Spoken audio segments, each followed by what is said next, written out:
And we are live with Detachment 075. Welcome to episode 3 of the Detachments podcast. I am one of your hosts, Cadet Third Class Jarian Gihama. I am joined with my other co-host, Cadet Jordan Lewis. What's up, man? Great to be here. Glad to be on. How are you doing? Doing well, doing well. How about yourself? Outstanding. So we are accompanied by a few members of the podcast and PA team. If you guys want to go ahead and introduce yourselves, and we're going to go ahead and introduce our highly anticipated guest.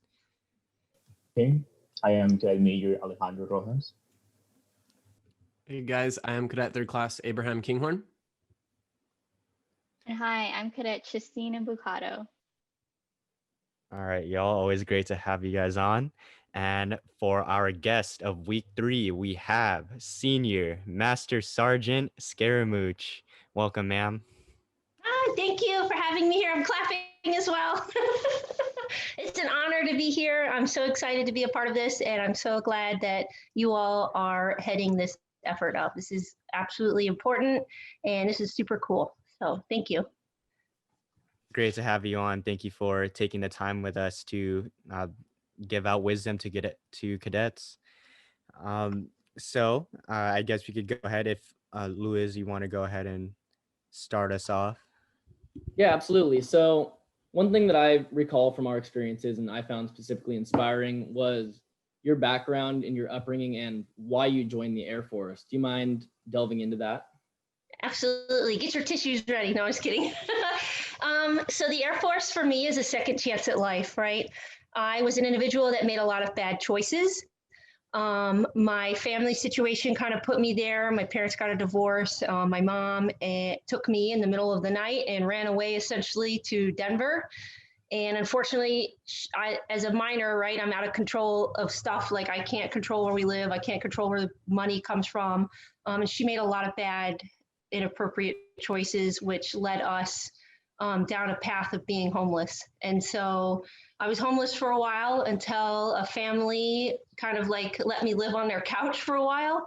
And then I was back to being homeless. And I really just got involved with a very bad group of people, but it was a way to earn a living. And so basically I was this person's driver, and we would drive around town and make deliveries of illegal substances. And the reason why he had picked me in particular was because I had a clean record. You know, I wanted to make money. And so those kinds of people capitalize on that, people in dire situations, wanting to make money, willing, kind of doing anything to survive. And so I was this individual's driver at the age of 16. So it was quite interesting. I did that for maybe about a year or so. And then I found my way back to Texas, and unfortunately, a lot of the bad things I had done in Colorado followed me, and I got arrested in Texas, did some time in jail, and had to be, released. I was fortunate enough to be released on my own recognizance because they didn't see me as a flight risk. I was scared, right? And I'll show you my mugshot picture. I do have it. And yet that face is a very scared. I was 17 at that age, and in Texas, they don't mess around. So I was very scared, but I had mentioned my parents got divorced, and I fell out of touch with my dad. And my dad, got his life together and married a new lady who was my stepmom. And I was very fortunate that my stepmom knew the justice of the peace in the town that we lived in, and kind of worked out a very long, forever and ever like arrangement with the state of Texas to just be forever on probation. Well, it came time for me to barely graduate high school. I mean, I barely skimmed by. I mean, if you like close your fingers and like beep, that's how far I skimmed by in high school. And I think it's because the counselors there, they saw something in me and chose to graduate me, honestly. I did do all my coursework and all that, but how do you miss 2.5 years of high school and then try to come into senior year knowing a totally different state's academics, right? You just don't. That I tried the very best that I could, graduated from high school, still on this forever long, like probationary period that I was never going to get free from. So we came up with an arrangement to go talk to the recruiters to see maybe about joining the military, right? And so I was like, oh, they're not going to take a chance on me and my record. Like, there's no way. But I went and I talked to many recruiters, and the Air Force was like, hey, we'll take you. We'll give you a chance. You seem like, you've got good energy and you want to turn your life around. So we'll see what happens. I came in open general, which means like basically if you make it through BMT, they just put you in a job that's open that you qualify for on the ASVAB. And they decided that I was going to be a personnelist. So, and here I am 17 years later. I would not regret any second of being in the Air Force. This path has been amazing. I've done some cool things, been around the world, met phenomenal people. When you all commission, you will see this people and the effort that they have, that they put into just getting the mission done and taking care of each other. It is legitimately a family. You're going to love them. You're going to hate them. You're going to fight with them. But you're also going to have great, amazing times. And it's just going to make you feel so awesome on the inside. So that's my story in a nutshell. It's definitely a second chance of life. And I do not regret or take for granted every day I wake up. Thank you, Senior Master Sergeant, for sharing that story. You said you went to go talk to like recruiters on how like you could go ahead and go into joining the military. Was the Air Force the only branch that you approached, or did you approach any other branches? I approached them all. Ironically, everybody makes jokes, right? The Air Force is never around. Well, actually, the Army recruiter at that time was closed. So I went to the Marines, and they just didn't want to pursue the paperwork on me for whatever reason. I mean, I can understand it's a lot. It required a lot. And then the Navy, same thing. They just didn't want to pursue the waiver on me, but the Air Force took a chance. They reached out to a very young JAG officer and consulted with that person, and they decided, yeah, let's do it. Let's give it a go. So that was it. So is there anything that, if given the opportunity, let's say if you're able to turn back time and like say something to your younger self, is there anything that you would say? Stay in school. Do better at school. Don't get wrapped up in the people that I got wrapped up with. While some of them are great, amazing human beings, I was headed down a path that I should either be dead or in jail right now. Literally, that's what I was looking at. And so I wish I would have stayed in school and did better on my homework, right? And just taking care of myself better that way. Because I could have went to college. Maybe I could have been an officer or something else. I love science. I love technology. Maybe I could have been a scientist. When I was a kid, I replicated Gregory Mendel's green bean clone project. So I mean, obviously I had something going for me. And then the mule got in a ditch, if you will. And yeah, all that went away. So I love science, and I love anything to do with science and technology. So I wish I would have told myself, hey, keep your butt in school, ask for help. I never asked for help. I hid everything from everybody because I was embarrassed for being homeless. And my mom, she was a lady of the night, if you will. I was so embarrassed. Like, how do you come out? And I'm a young lady. I'm a young teenager, of course. I mean, none of you all would know because you don't have any kids, but it's the thing, right? Your psyche, your self-esteem, like everything, it's totally flipped upside down with the stuff I had to go through. So stay in school. Your story of coming up in life, was there any notable persons or resources that have helped you along the way to get you to where you are? Absolutely. My stepmom, right? Because she worked out the deal to have me released on my recognizance and to have this forever long probationary period that was never going to end. The recruiter who got me into the Air Force, the JAG officer, my first supervisor, Sergeant Agigi, Sergeant Greenwood. I mean, they really, Sergeant Galat, they've really mentored me and molded me into the person that I am today. And it's because they trusted me. They gave me a chance. They didn't judge me from where I came from. They literally set me up for success. All those people at my first base, I still talk to today. Sergeant Brown, but now she's Sergeant Papanou, her huge impact on my life, amazing people. And that was a long time ago and we still talk. Changing up the pace a little bit. So you said you were a personnelist was your official job title. I personally, it came to me as I was thinking of good questions to ask you. I was like, I never really thought about what Senior Master Sergeant Scaramouche's job actually is, because it's never really come up in conversation. So can you explain kind of what it is? You said already how it was selected for you, but kind of a day in the life of it, and then where you've traveled and gone from that. Where have you been to? So my path as a personnelist is not traditional. Like anything I do in life is not traditional.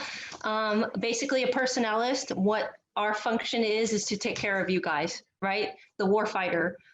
We are warfighters ourselves, but we take care of everything from promotions to when you have a baby, making sure the records are updated, to, hey, you have to PCS from Vance to, Herbert Field. We're going to get you from point A to point B. Our function mainly downrange is to keep accountability of the casualties that happen. It's a wide range of like everything that we can do. We're all over the place. We're worldwide. It's a very chaotic and crazy job because yes, it is customer service based, and anything you do customer service based, whether it's in the Air Force, Chick-fil-A, Walmart, I mean, you're going to have to deal with your crazy situations. But it's truly a phenomenal group of people who genuinely care about their fellow wingmen and really want to do the best. It's just ups and downs to everything. There's upsides to being an astronaut and there's downsides to being an astronaut, right? Our career field has its ups and its downs. For me, the ups is the amazing missions I have been able to be a part of. First, I got deployed to Jordan and Bahrain. That was very cool. Got to work with special operations. I've been deployed to Colombia, to Havana, Cuba.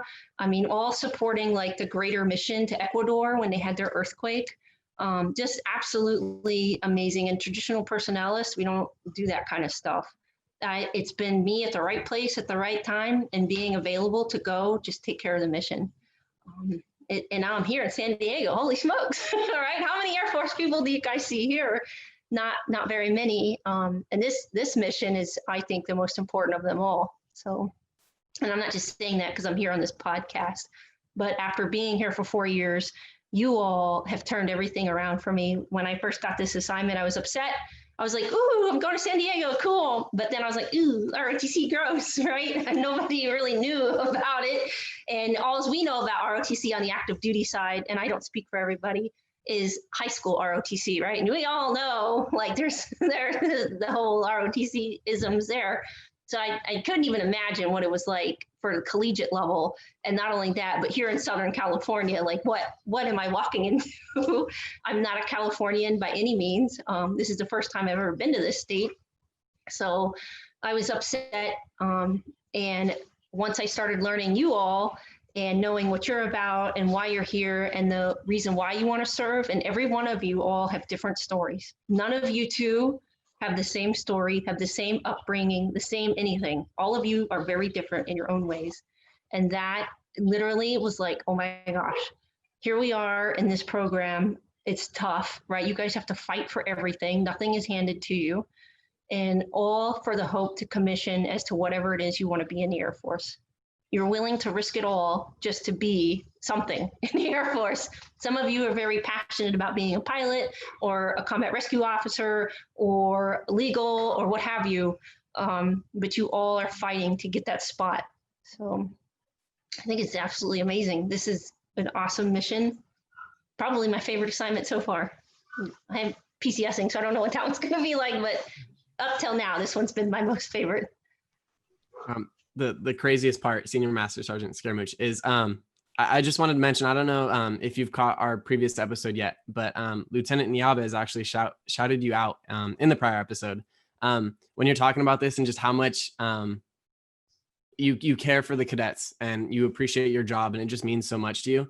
It was shown to us in the last episode when Lieutenant Niaba has actually mentioned that you personally hand wrote letters to each and every cadet when they're commissioning, and it just says how much you care for the cadets, and it says a lot about your leadership style. So I just wanted to make a shout out real quick, just because it means a lot, and everything you just said follows in line with that, because it's literally, tears coming out right now. But so we all truly appreciate that, and it's coming from the heart when other people back up your story and you preach exactly that. So absolutely, you guys are 10,000, a million, billion, whatever number, trillion, gazillion.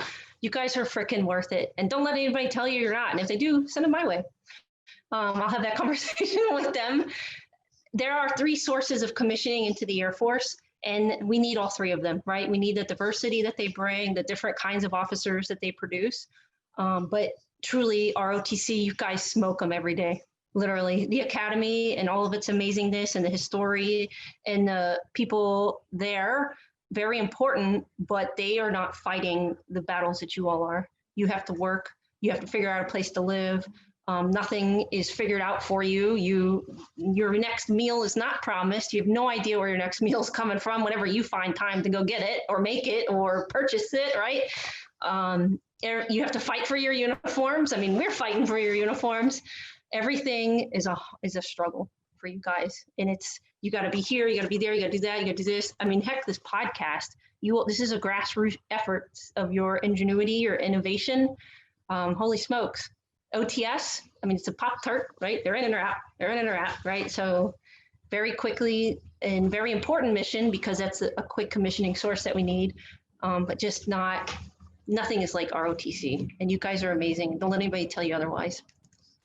Going back to when you were a personnelist and you had times where you were in Cuba and Ecuador, is that possible if you could go ahead and elaborate further on what your responsibilities were there? Yeah, both of them were very last minute and very surprised. Hey, you're going to go with Havana, Cuba, when President Obama did his big trip there, trying to reinvigate their commerce with us and them, trade, maybe tourism. Like, Cuba is a very beautiful place. Crazy things have happened there, obviously, but a very beautiful island, lots of neat culture, history there. So I got to be a part of that trip. I worked at Davis Monthan 12th Air Force AF South, and AF South, the SOCOM component to that is Havana, Cuba. So that falls under their AOR. The general came down and said, hey, I need a team from A1, A3, so forth and so on. Oh, by the way, we can only send 4 people. So figure out who those 4 people are going to be.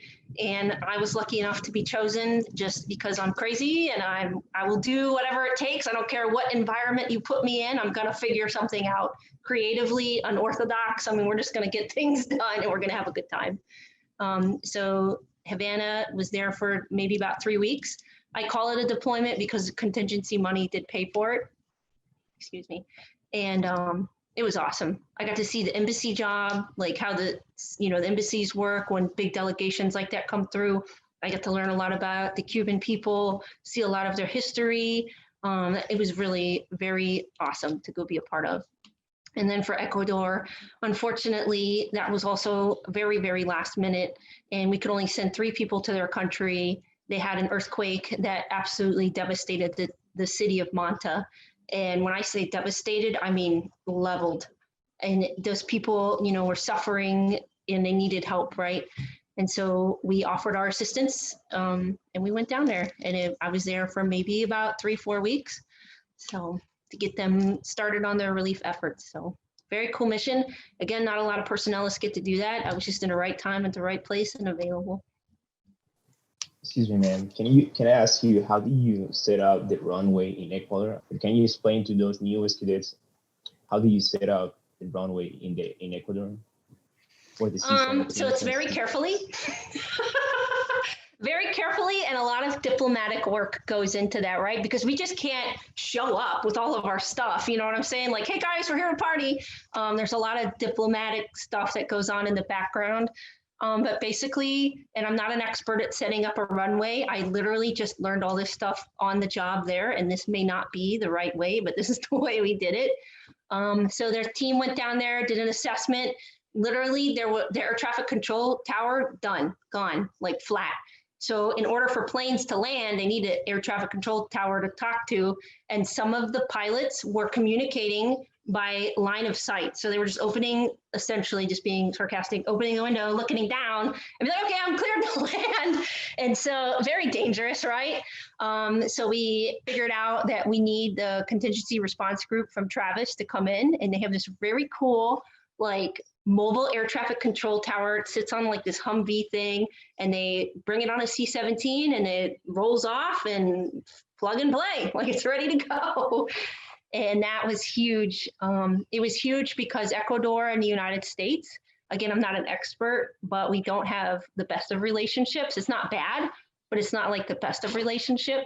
And so for them to say, hey, yeah, bring your C-17s in with all your military equipment was a huge, huge ordeal. And it was very important that we got that mission right.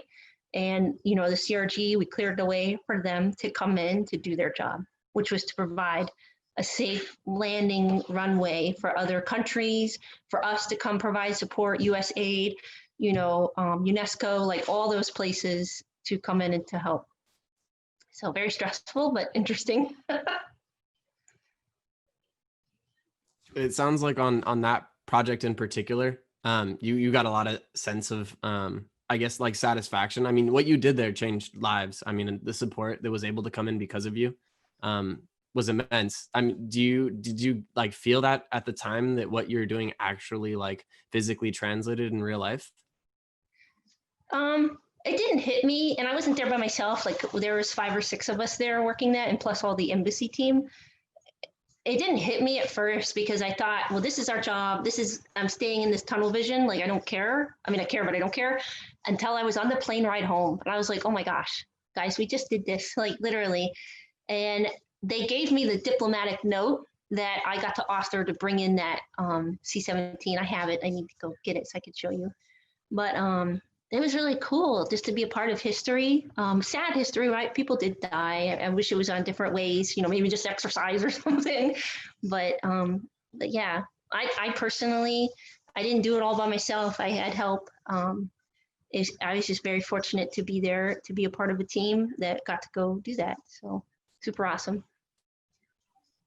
You mentioned being part of a team, and then also in your mission in Cuba, you mentioned that you're a little crazy, so you're one of the few people who are able to be a part of that mission. And so I do think that having different types of leaders and different types of parts of a team is very important. And you definitely have a very distinct and memorable leadership style, and definitely a command presence. So how do you suggest cadets who are trying to find their leadership style, their kind of command presence, without seeming ingenuine? How do you suggest them trying to find that confidence and trying to find that what roots them in their confidence and how they're able to put out? Oh, that's a loaded baked potato question. No, I'm just kidding. Holy smokes. Command presence comes with time, right? You know what you can and can't do, right? I wouldn't expect a second lieutenant to kick in the front door of a general's office and be like, oh, sir, we need to do this, right? It just comes with time and your reputation and all of that, the years of work, like building up to say, hey, yeah, that person is reliable. What they're saying, okay, you know what, maybe we should consider it. Or, that person's wild. Why are we even entertaining this? It just takes time. And same thing with your leadership style. There are so many different kinds of leadership styles out there. Why? Because there's so many different kinds of people. And what may work for me may not work for you. I'm a very on the fly, down for whatever. I mean, any situation, it doesn't matter. No notice. I mean, I want to know a little bit, but I don't need to know everything. Whereas if you take some people I know, they gotta know everything, A through Z, 1 through 10, the temperature of the time, what way is the wind blowing, and it's like they're very effective leaders, and they will get the same mission done that I'm gonna get done, just different styles. And you just have to pick what you like and what feels natural to you. If at the end of the day, when you're doing your self-reflection, you're like, ugh, I don't feel very good about that, or I don't like how this came out, or man, I sounded like an a-hole, like maybe I shouldn't do that, then that leadership style is not for you. And each assignment requires a different leadership style. How you are one way may not be right for another way. How I am with the cadets, probably not going to fly on a MAGCOM staff, right? Because that's colonels, that's generals, that's a bunch of chiefs, and the conversation that we have is going to be fun and interesting, but not as like I have with you all. You know what I mean? I'm not going to be telling them about life experiences because obviously, 1, they outrank me, and 2, they've been there, done that. So I'm not groundbreaking news to them, They're going to know 10 times more than I'm going to know, experience 10 times more of what I experienced. I may bring some laughs at a good time, but that's about it. And hard work ethic, and we're going to get this done and take care of people. But But it just depends, really, what makes you feel comfortable, and how you are at one assignment isn't how you're going to be at another. And that's why PCSing is so awesome, because essentially you could reinvent yourself every time you move, because you're going to a new place, ain't nobody going to know you. You know, you're not going to know anybody. And so if things didn't turn out so good at your last base, take that feedback and, you know, work on it and just continue to improve and grow. Definitely, ma'am. As you said, everyone has a different leadership style. So I want to ask you what leadership means to you. Oh man, that's tough. Do we have like an hour? No, I'm just kidding. Yeah, if you want to get like a drink of water, that's fine too before you go ahead and get started. Leadership means to me, don't put your people in a position that you ain't going to put yourself in, right? Or that you're not willing to do. Leadership means being fair, impartial, and justified. Leadership means telling the truth, even though it may hurt. Leadership means maybe you're not right all the time and your way isn't for everybody. Leadership means it's not about you, right? Every award or whatever we win, it's not about me, it's about Sergeant Proctor. She's my troop. Everything is about her. It's about elevating her. She's a hard worker. She's absolutely amazing NCO. Holy smokes. I mean, that work ethic that she's got blows me away. And I'm a senior math sergeant, right? I learned stuff from her. And that's the other part too of leadership. You have to be humble. You're not going to have all the answers. Sometimes you end up with a booger on your face and people got to tell you. And I want people to have that leadership and that courage to say, hey, you got something on your face, right? Because it's building trust. Leadership's about trust, about courage, doing what's right, taking care of your people, even if you're the only one standing up and saying, time out. Why are our guys on the flight line waiting 45 minutes in the damn, summer of DM when it's 150 on the flight line because ops is late? Well, why is ops late? Oh, I don't know, because they're messing around, right? Or whatever. So why are your guys out there? Leadership, and that's a tough conversation to have. That's always happening on the flight line. Why is ops always late? And you may be the only person standing up asking that question, why? So that's leadership. Leadership's a lot. So going off of that, with the leadership, ROTC is essentially where cadets go through and find their leadership and figure out their leadership style, just as you had stated. But what is one thing that you think you might tell a cadet if they're doubting, what they're capable of? Or I know you're intrinsically motivational as it is, but just like if there are a 100 out there right now who's not sure if this is for them, or not sure about their leadership presence, what is something you would say to them? Don't be nervous. We're amongst family and friends here. You're not going to get everything right. Give it a go. You don't know until you give it a go, and you don't know what you don't know. So you got to ask, right? You have to ask those questions. Ask, the POC, hey, how did you do this? Why was this successful for you? And vice versa. The POC need to be asking the 100s, like, hey, I kind of notice you're really quiet all the time. Like, what's up? Like, are you having a hard time with this program? Just ask. And then know that you're brand new. You're 100. You're not going to know everything. When you all started off as 100s, you had no idea like what you know now, right? You know all the ranks, the 7 basic responses, you know how to lead cadets through GLP, you know how to be successful at field training, like all of this stuff, right? You know what makes cadre happy. Well, not to do with cadre, right? And you just know this right off the bat. As 100s, you don't know that yet. So give it some time, be patient, but do know your academics come first. So if your academics take a hit, then definitely it's time to really reflect if ROTC is for you. But just give it a go and be patient and ask tons of questions. I would rather have somebody ask me a bunch of questions than us trying to fix a dumb mistake because they didn't ask that question, right? No question is dumb. I'll sit here and answer 1,000 questions. It doesn't matter. If we have to get you from point A to point B and 1,000 questions in between, hey, it is what it is. Yeah, just going off of that, I just want to let all the new cadets know that everyone in this program is really going ultimately for the same goal, which is to commission for those butter bars.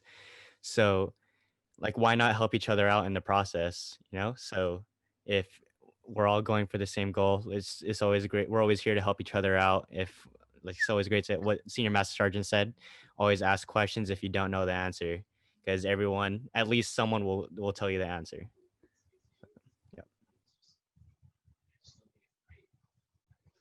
Definitely, even for this podcast, like I had the idea to this podcast with Embocado, then Gihama, then Ikinhorn and Luis helped me to put this together. I didn't know how to do a podcast, but they helped me to bring this project up. So I really appreciate that from you guys. Thank you. And that's what it's about, right? You all are supporting each other on Cadet Rojas's like adventure. And you guys were like, hey, let's do it. And it just took somebody to get it off the ground and flying. There's so many things in the world that you can just think of. SpaceX, I mean, holy smokes, look at what we're doing there. I mean, not we, but you know, SpaceX. I mean, who would have thought we'd have cars that are Teslas that are just battery operated? I mean, where are we? Like, what are we doing here? You know, I mean, this Zoom thing, I mean, even though COVID sucks, right? Here we are. We're still getting the mission done. Sorties are still getting flown. You guys are still learning. Like, we are adapting and overcoming. And that's really what this program is all about, is to show you guys, like, yes, you're 100 years awkward and weird, but so isn't your freshman year of anything. Like, freshman year of high school is weird. Freshman year of your college is going to be weird. And as the years go on, things get a whole heck of a lot easier and better because you're starting to learn. You're starting to know the ins and outs. I mean, you know that maybe I don't need to be in physics class tomorrow, but I'll be there next week, right? You know, like, your ebb and flow, you know what you can and can't do. Same thing with ROTC, it just takes time. So you've expressed before that, you know, you weren't per se looking forward to ROTC, but then once you realized, you know, the purpose of why you're here, that it truly like changed you. What is one thing in your time here that you think that historically speaking, cadets here at DET 075 could improve upon? Oh man. No, I'm just kidding. I got a pen and paper. It's all right if you have a long list. Okay. No. Holy smokes. I wish if I was queen for a day and could just make things the way they are, I wish that when the 300s come back from field training, that they understand the importance that they have to share with the 100s and 200s everything that they just went through. I mean, just do like a data download. Have you guys seen that meme where that kid's in school and he's like looking at the textbook and he's like doing this and like scooping up all, and he's flipping Yes. page. And he's literally like, I don't know, he's like 6 or 7 and he's doing this. And that's what you guys need to be doing. The 300s need to be doing that with everybody, right? Because I know it's like, oh, we got over this field training bump. No, you got 2 more years left in this program. And I wish that there was some more seriousness in mentorship, in taking care of each other. I know like a lot of people enjoy reaching out to me because one, they're going to get a story, a joke or something, but it's people from everywhere that I have touched their lives in some form or fashion. And I take it as my responsibility to take the time to ask them how they're doing and legitimately mean it. How's their mom doing, dad, you know, their dog or whatever. I wish that the POC would do so much more of that.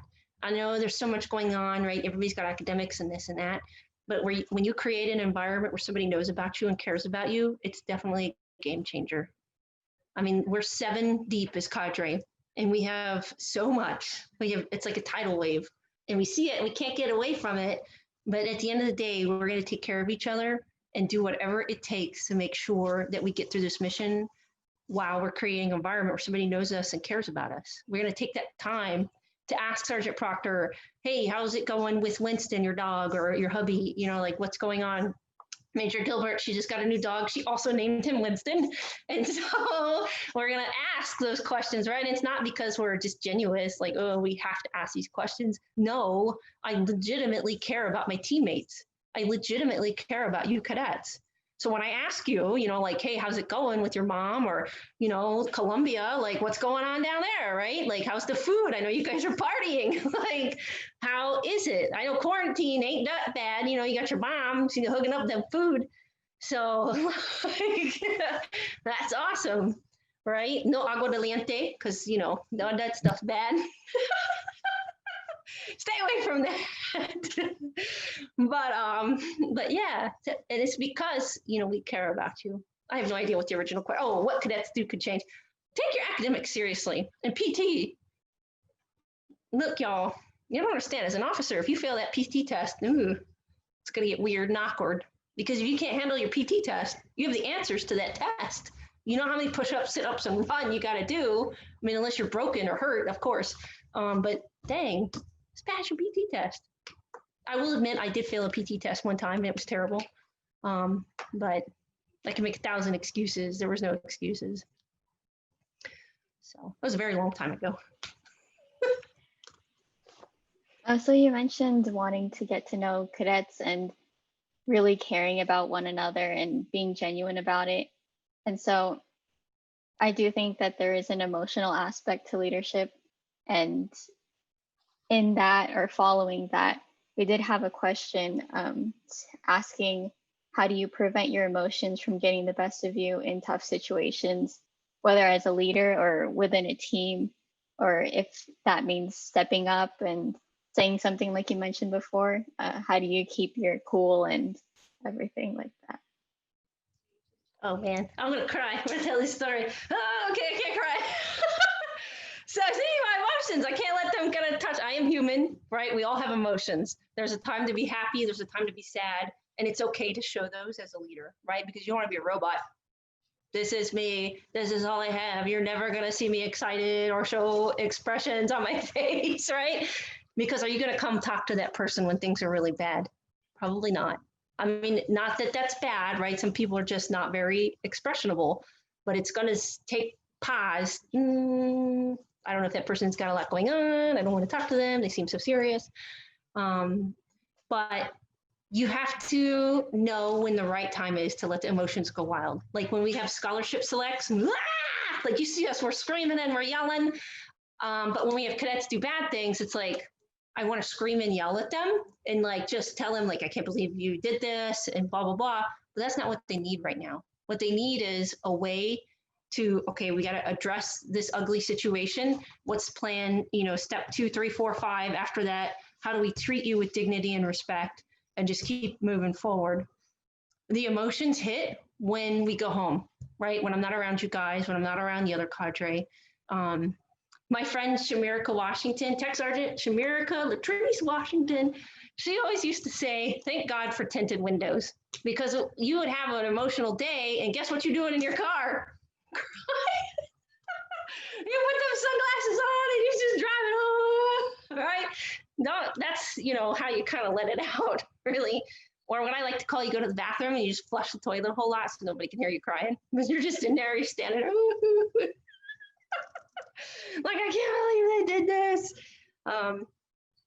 It's just a time and a place. Nobody likes a extremely over emotional leader because it's too much of a pendulum swing to say, ooh, I don't know if I'm going to bring this problem to them because I know they're going to just fly through the roof, or vice versa. I just know it's going to devastate them and they're just going to be incapable of anything. So you kind of have to find that middle piece of when to show happy, sad, disappointment, and just be realistic about it. And if you're really like beyond emotional and you've got to let it go, do it in private, right? Reach out to your friend, your mentor, be like, hey, I'm having a tough time with this. Cry with them on the phone. Don't be alone in dealing with whatever you're dealing with. So yeah, have fun. Show your emotions, like time for happy, sad. But do know like moderation is key there. So on Yes, ma'am. On this emotional, like having emotions topic, obviously a big part of that is those who you surround yourself with in your family. If I'm not mistaken, you and your husband have been geographically separated due to you both being in the service. Many cadets now are at the age where they're finding their significant others and figuring that out in life. Do you have any specific advice or stories, wisdom, anything you'd like to share about how you and your husband have made that dynamic work between the two of you? We're both clowns. I don't know if you guys ever met Juanito or John. I'm trying to teach him Spanish, so So that's his Spanish name. And also, I don't know if you've ever tried it, but yelling John in a crowd doesn't really work. You yell Juanito, I know one person's going to turn around. It's going to be him. So that's just a joke there. But communication is key. Communicate, and understand that if you are in a geographically separated situation, I have my life and he has his life. He knows that Monday through Friday, it's cadets. And so instead of him like FaceTiming me, like, oh, I want to FaceTime you now. Like he knows, like, okay, I shouldn't FaceTime her maybe until 6. You know, I know she's not going to be at work or, you know, working on cadet stuff. So I'll just FaceTime her then or text or whatever, and vice versa. He's going through a very tough training program right now. So I know he is absolutely unavailable Monday through Friday, 7:30 to 5:30. Like, I'm not even going to try it. I mean, unless it's a I love you, have a good day text. I mean, that's it, just because I know, right? And we kind of know that each other's battle rhythm to know when is good time to talk, you know, to talk about finances or what have you. But communication is key. And expectation management. We had no idea that this next assignment we were going to be assigned together. We could have been looking at what we were looking at for years beforehand, being coast to coast or what have you. So if you love your person, you're, you know, till death do you part, good for better, for worse, sickness, illness, it doesn't matter. And you know what? The military is just a snapshot in time versus our whole life. So just expectation management, communication, and love.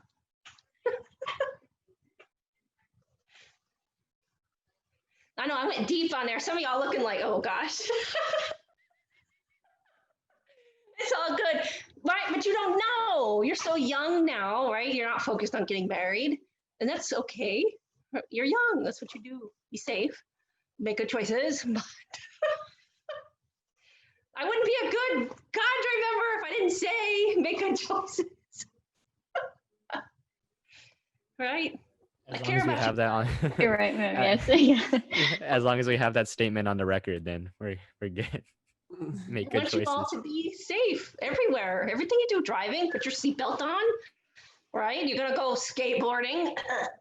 Put the helmet on. They have really cool helmets. There's no reason why. I mean, oh my gosh. Would you like to provide some insight as to why specifically skateboards are of interest? Because first of all, y'all know where my window is, right? And we have that view of that, like where not cadets, but students like to go as fast as they can on their skateboards, and like a pebble, like this, just like this big, will launch them off like an amazing height. So like, oh my gosh, I didn't know somebody could go that far, and they hit their heads. Are you speaking from experience here? Have you seen someone do that? Yes. Oh, we know it because it makes a distinct sound when that skateboard wheel hits that pebble and they're launched off into air. I can't describe it, but you know, and you just turn around and they're still midair, and you're like, oh, well, not wearing a helmet, and here you go, right? And they get up and they're laying there. And the good thing about San Diego State, at least people, you know, hey, oh, are you okay? Like, whoa, are you all right? And they help them pick up their books and their backpack or whatever they had, and kind of like dust them off, but they stand there. They're literally in shock. It's because they hit their head. And cadets, you know, any of you guys that want to go pilot and you get knocked out, that's a whole other thing. You know, riding your bike, skateboarding, doing all this crazy stuff. I mean, I wish I could bubble wrap every single one of you and just, right? Oh my gosh. That's why I don't like skateboarding. We have too many cadets that get hurt on skateboards. It's just, and I get it, right? It's San Diego, it's the lifestyle. I mean, it's cool, but that pebble, and you can't see that pebble when you go in that fast. And plus you're looking cool, like, oh, hey, you're not looking at the ground. You're looking at everybody else looking at you. Oh gosh. At least with a bike, you know, it's going to be a rock or something that's going to throw you off. Or at least a scooter, you know what I'm saying? Like, yeah. But so moving over, unfortunately, and we hate to bring this part up, but so we know you're PCSing soon. Very sad, and a lot of us are gonna miss you. It's extremely unfortunate. But so can you fill us in? Do you have any like memorable moments with our detachment? Are there any like distinctive times that really like that establish that sense of this was home for you? I know I hate to bring this up, but a lot of people want to hear this one. I don't know. You guys saw me last lead lab, right? When I thought I was leaving over the summer, I just lost it. I lost all emotions and I muted my camera and I went and I like ran around my block because I couldn't deal. To see a cadet, and they're the first person generation American or generation to go to college, to serve in the military, to see them go from being a freshman to a senior to commissioning into the Air Force and changing the trajectory of their family tree. Holy smokes. That, wow. I get goosies right now, just like thinking about it. That definitely hits home because look at me, I was going nowhere. And to see these young people in the same situation do amazing things with literally nothing, no money, no backing, no support. You know, a lot of you are on this journey all alone. And, you know, I can't say who or what, but some of you guys are really alone in this journey. And that sucks, right? It sucks to be alone doing anything, especially this big of a journey. But that is a huge milestone. Doing Colonel Tucker's retirement was huge because, you know, he was an amazing DET commander. He had given so much to the cadets, very long-term counselings. And if you survived one, good on you. We should get you like a sticker or something. But absolutely, he was very dedicated and devoted to this. Captain Bothan, Captain Bruder, Captain Breckwig, you know, Major Kim now, amazing guys and gals who I miss them every day. Captain Patterson, I miss him every day. I just texted him this morning. I miss you. I wish you were here with me. You know, I mean, this is going to be a tough time, the transition. But, and all of you guys, I'm going to miss this so much. Like, you have no idea. I'm really going to miss you, man. I'm going to cry. I'm not going to cry. I'm not going to cry. You guys are amazing. And I always say it. Don't let anybody tell you otherwise. I mean, just DET 75. I don't have no other debts. But don't ever quit just because you're like give it just keep going. It's worth it. There's a lot of bumps in the road. And if you take any journey, you're not going to enjoy every step, right? Every step's not going to be pleasant. But along the way, you're going to forget those unpleasant steps and you're going to remember all those good times. And you'll be like, man, I'm really glad I did this. I stuck through this. And it just, there's so many good memories. Quintet, I mean, you guys like always slay it there. Commissionings, field training to see you guys off at the airport, giving you that last pep talk or sneaking some ranks, you know, hey, help out your flight mates. I'm going to miss all of that. Going to miss the Arnold Air Society, the Honor Guard, you know, Silver Wings, all the stuff that Cadet Conendorse does with City of Hope. Or Streets of Hope, all of that. I mean, you guys are amazing. Just look at the impact you have on San Diego. And you guys are Air Force ROTC. Holy smokes. You make such an impact on people. You have no idea. My first thought of the Air Force was like, okay, super military, cut and dry, like, and that's how it is 24/7. And it was truly you as a 100 that changed my perspective of that when I was like, okay, you don't have to just be a square to be in the military. Like, it's not always just business. Like, you're allowed to laugh, you can smile, you can have fun. And then it, you know, thinking about, oh my gosh, you're PCSing, it's like, it almost breaks my heart. Like, I don't know how the detachment's going to be without you here anymore, just because you bring so much life to everything that's going on, even if it's, you know, the most boring thing in the world. So from all of us, we'll definitely miss you and thank you so much for everything that you've done thus far.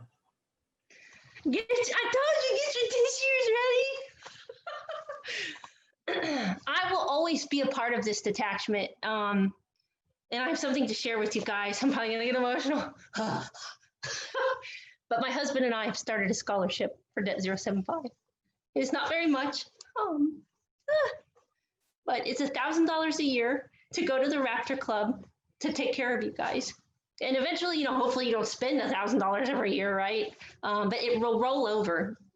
And eventually at some point, if you come to find that there's nobody to fund commissioning or something like that, you will have accumulated all of this money to have that.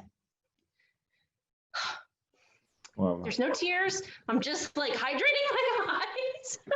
I'm not gonna let the tears come down. Stop. So yeah. And Miss Definitely love to Paula hear helped that. us out with that. So that's how much you guys mean to me. It'll be forever $1,000 a year till the day I die. So, and we have the longevity gene in my family, so it's like, who knows what? So, and that's the impact you all have made on me.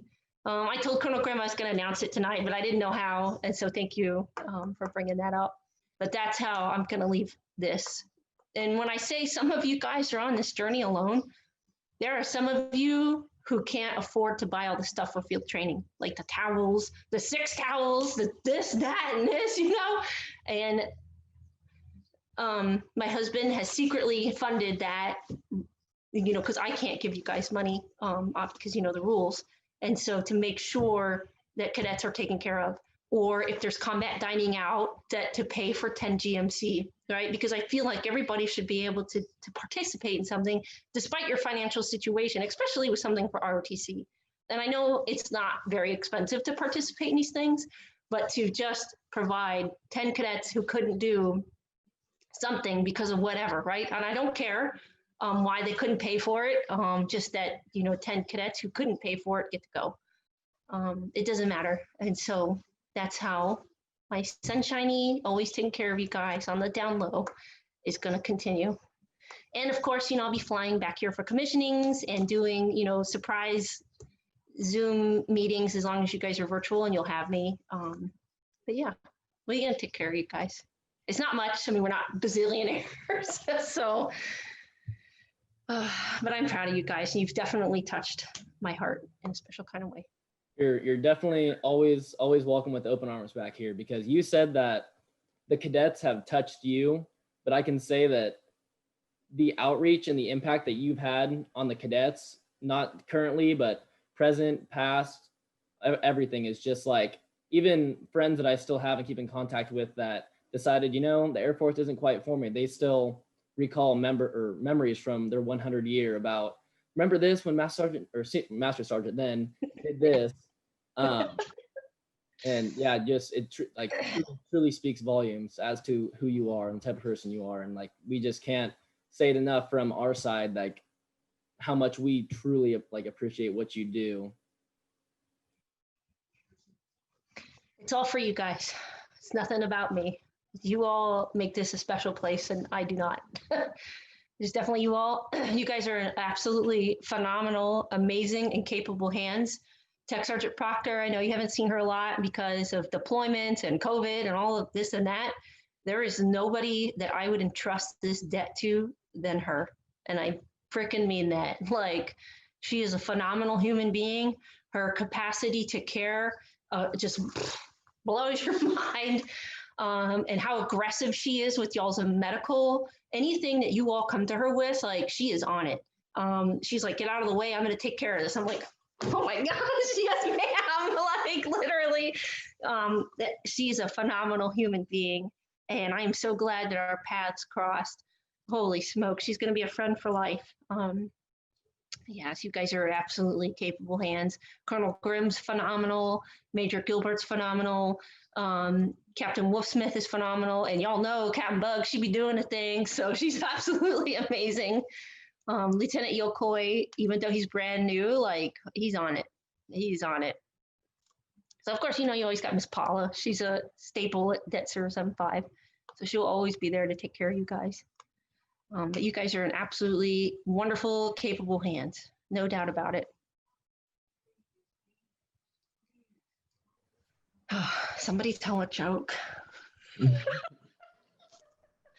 What did the bird say when its cage broke? What did it say?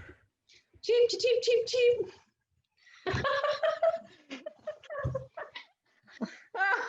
I have corny dad jokes for days. Oh my gosh, when I went through the Senior NCO Academy, we started class off every day with a corny dad joke. Because that curriculum was insane, but we got through it. Y'all think ROTC is bad? Holy smokes. Try to get a whole bunch of senior NCOs together to, one, agree on something, and two, then present it. We're all stuck in our ways, we're all like knowing well, this is my experience, you know. So, but it was fun. I So, made some friends. so as the Air Force continues to innovate and grow, what are your hopes for the future of the Air Force, and what would that entail, do you think? My hopes for the Air Force. Oh my gosh, don't mess it up. No, I was kidding. To take care of its people. We need to do a better job of taking care of our people. And however, I'm not the smartest person in the room, never claimed to be, but dang, we have too many suicides, too many damn suicides, and it's unbelievable. And it hurts my heart every time, you read the news or the whatever, the internet, like another airman hurt themselves, they killed themselves. It's like, why? I wish I could go back in time and sit down and have a beer or coffee or something with them to figure out like what the heck's going on, like what is going on. I don't know, right? But oh my gosh, I just wish that that would go away. We have so much already we're dealing with, right? You don't need. I mean, don't. That is so much. To keep innovating, right? To not be so archaic in their innovation. There are so many off the shelf, like cool products that we could plug and play into the Air Force. And we're kind of doing that with SpaceX.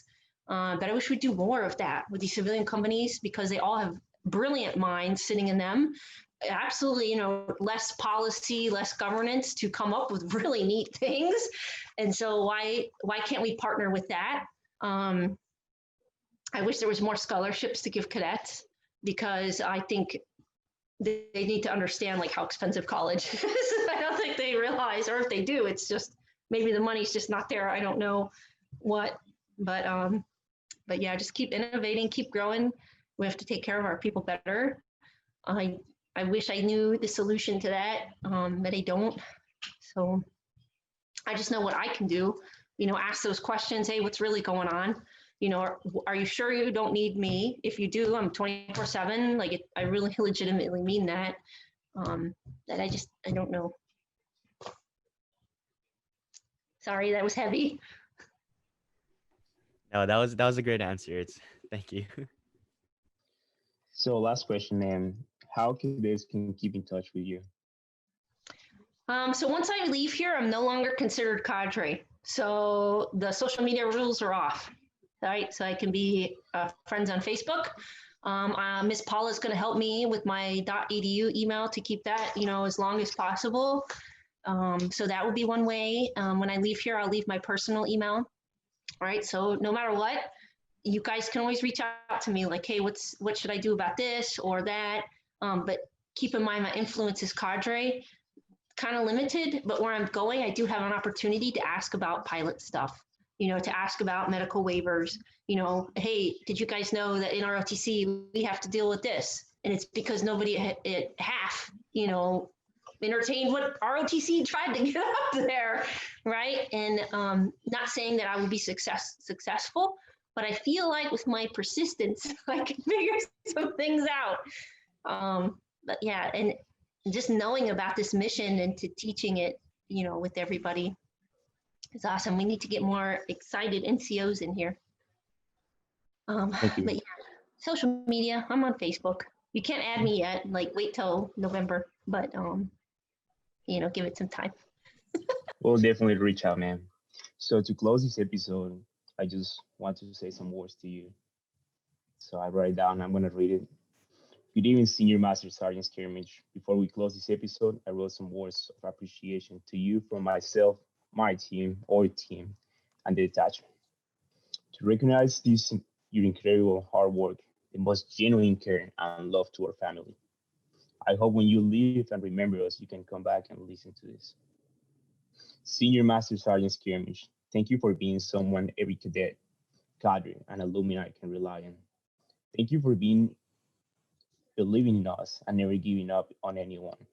There's no doubt that when you look at us in the eye and talk to us, your words were the most honest and caring that anyone could have asked for.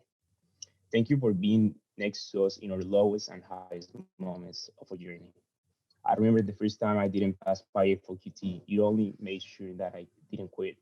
You almost made sure I was studying every day. I didn't stop believing in myself. After 1 year, I passed my FOQT. I remember you screaming and celebrating with me like it was your achievement. To this day, I really appreciate that genuine excitement, and I will never forget that from you. I know that most cadets, cadre, and alumni that know you can agree that without you to our side, we will not be here. From everyone in the attachment, we wish you the best in your upcoming assignment. I wanted to tell you that all your efforts that you made a huge impact in the past, present, and future enlisted and officers in the Air Force. Thank you, ma'am. Oh, can I just do one thing for you guys? Because I Yes, know ma'am. everybody's like, how do you do this? So it's kind of corny, and I learned it from somebody.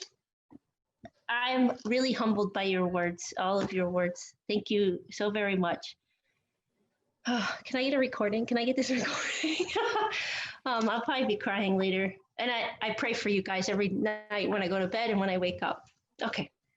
So you guys know boxing ring, right? Like you've seen the boxers, right? Woohoo! And you know, like, this is boxing ring. Oh my gosh. Okay, there we go. Yes, ma'am. And so this is you guys in the ring right now, right? And this is the bad guy. We'll just put an X, right? So that's you guys. Yeah, okay, bear with me. There we go. And that's the bad guy, right? Right now is cadre. We are the people dapping the sweat off of you or putting the goo on you and you get your eyelid busted, right? You know, hey, we're coaching you left, right, right? We're coaching you, we're coaching you, we're coaching you. And we're there. We don't have to have tickets. We're part of the team, right? We're there with you. But as we leave and as you leave, right, we trade in our being on the team with you and being your coach and being your doctor and being the left, right, and the hype man. We change to these seats, right? So we're not there, but we are now the VIP seats, right? That's the ones where the people bringing the drinks, you know, hey, all right, that's the good seats. Very expensive to go to, but we're there. And you can still hear us, left punch, jab, you know, whatever, boxing terms, right? Get up, get up. You will still hear us. You will still hear me screaming and yelling for you. And as the years go on, I will still go to your boxing matches, but I will be in these seats, right? They're good seats, right? You know, you get them on, you know, StubHub or whatever. You know, I'm paying a lot of money now to come to your famous boxing match. But I promise you, you will still hear me screaming and yelling, left punch, get up, get right? You're going to hear all of, I didn't say the cuss word. You're going to hear all of that. You will still hear me. And y'all know I'm loud, right? So you're going to hear me. And then as the years go on, right? It's okay. Then something happens. I will still come to your boxing matches. I will still be part of your life. But now I'm in the nosebleeds, right? Way up where the lights are. They don't turn the lights on up there, right? You up there now. You up there to dust where all that stuff is at. But you will still hear me. You will still hear that voice screaming and yelling at you to make good choices, to get up, to keep fighting. I will always be a part of your fight. Even the 100s now, right? Even though they don't know me, I know their names. And unfortunately, next year I won't know them. But for you guys moving forward, I will always be coming to your boxing matches, screaming and yelling for you because you're my cadets. You will always be my cadets. Then you'll be my lieutenants. Then you'll be my captains. Then you'll be my majors. Then you'll be my lieutenant colonels. You'll be my colonels. And then you'll be my generals, right? And I tell you, you will always hear me. Get up, beat their, fight, kick their butt. I will always be there at your boxing match. So don't worry about that. I'm always thankful for your words. That's amazing, very humbling. Holy smokes. Thank you. Thank you for being here, man. You're always here. Thank you, Senior Master Sergeant, for being on tonight's episode. This has been episode 3 of Live with Detachment 075. I am one of your hosts, Cadet Third Class Jaren Gihama. My co-host, Cadet Third Class Jordan Louise. Podcast and PA team. And of course, our outstanding guest, Senior Master Sergeant Scaramouche. Thank you. Thank you. It was my honor to be here. Thank you so much.